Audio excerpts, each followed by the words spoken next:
دلبر جان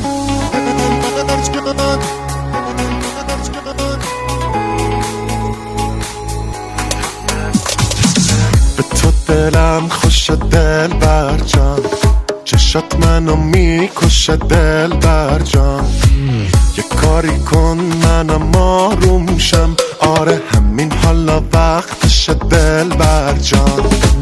مثل یه قصه شیرینی که داری ته ته دل من میشینی.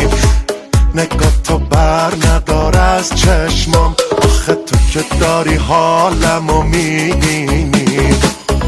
ای دل تو مال خودم، ای من میام فقط بگو کی. دوست دارم